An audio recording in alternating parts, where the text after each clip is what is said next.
राधे राधे राधे राधे राधे राधे। आज से चाहे मैं हूँ या कोई भी व्यक्ति है, उसके मन में कुछ सवाल होते हैं कि क्यों। उन सवालों का सवाल जो है जवाब ढूंढने की कोशिश की जाती है। मैंने भी उन प्रश्नों के कुछ उत्तर ढूंढने की कोशिश की है।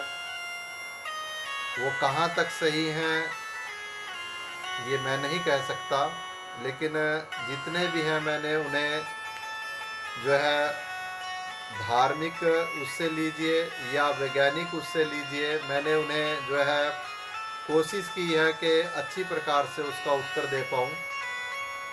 यदि फिर भी उसमें कोई त्रुटि रह जाती है तो आप मेरे को उसके बारे में बता सकते हैं, और उस त्रुटि को जो है मैं भी सुधारने की कोशिश करूँगा, क्योंकि मैं भी सीख ही रहा हूँ।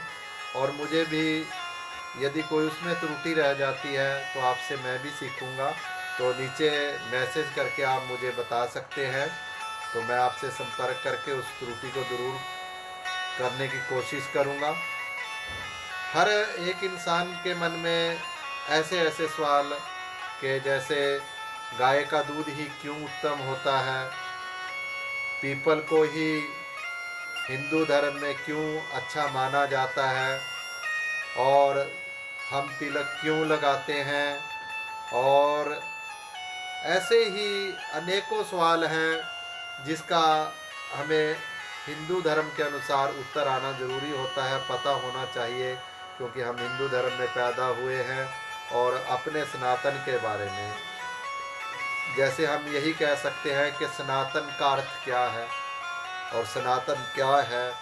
हनुमान जी को सिंदूर क्यों चढ़ाया जाता है, घर के अंदर जोत या भगवान की कितनी तस्वीरें लगानी चाहिए, क्यों लगानी चाहिए, गंगा जी का जल पवित्र क्यों है, गंगा जी को जल को पवित्र क्यों माना जाता है। ऐसे अनेकों सवाल हैं, और हम कोशिश करेंगे कि उन सवालों का जो है वैज्ञानिक ढंग से और धार्मिक ढंग से जो है मैं उत्तर देने की कोशिश करूँगा। यदि फिर भी कोई त्रुटि रह जाती है, यदि उसमें कोई भी त्रुटि रह जाती है, तो कोशिश आप भी करें, मेरे को नीचे मैसेज करें और उसके बारे में बताने की कोशिश करें। तो आज का जो है पहला क्वेश्चन है कि हम पीपल को जो है हिंदू धर्म में इतनी मान्यता क्यों दी जाती है, उसे क्यों पूजा जाता है। तो हिंदू धर्म में जो है पीपल को इसलिए पूजा जाता है धार्मिक प्रवृत्ति के अनुसार। धार्मिक प्रवृत्ति के अनुसार पीपल को जो है इसलिए पूजा जाता है कि उसके अंदर हमारे विष्णु जी का वास है। उसमें विष्णु जी, और ख़ासकर मैं तो कहूँगा हमारे कृष्ण भगवान जी ने भागवत में जो है स्पष्ट रूप से लिखा है कि मैं पीपल में वास करता हूँ। कृष्ण जी ने ये शब्द कहे हैं। और जो है नीचे तने के अंदर जो है भगवान विष्णु जी का और पर जो है श्री कृष्ण जी का वास होता है। और इसी प्रकार से जो उसके पत्ते हैं, उस पत्तों के अंदर प्रत्येक देवता वास करते हैं। इसलिए पीपल में हर एक देवता एक हमारे भगवान का वास है, इसलिए हम उसको पूजा करते हैं।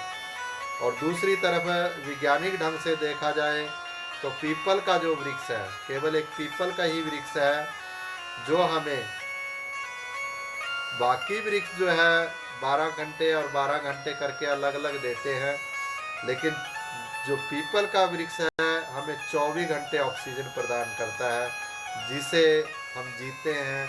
हमारे जीवन के लिए ऑक्सीजन हम खींचते हैं और कार्बन डाइऑक्साइड हम बाहर निकालते हैं। वो ऑक्सीजन हमें पीपल के वृक्ष से बहुत मात्रा में मिलती है। तो वैज्ञानिक ढंग से कहें तो उससे हमें ऑक्सीजन मिलती है, और उसके प्रत्येक कई आयुर्वेद के अंदर उसके जो है पत्तियों से और जो जड़ें हैं उसका चूर्ण बनाकर कई चीज़ों में काम आता है। यदि वैज्ञानिक ढंग से देखें तो वो भी हमारे लिए लाभदायक है। इसलिए पीपल का जो है वृक्ष बहुत फलदायी होता है, और पीपल की जो है हिंदू धर्म में इसलिए उसे पूजा जाता है। चाहे वो वैज्ञानिक ढंग से देखें या धार्मिक ढंग से देखें। तो इसलिए आज का जो है प्रश्न का मैंने उत्तर दिया है। कोशिश करें आप भी इस पर लाइक करें, और यदि कोई त्रुटि रह जाती है तो उसमें जो है कोशिश करें कि आप जो है उसे मुझे भी बताएं। तो अगले प्रश्न के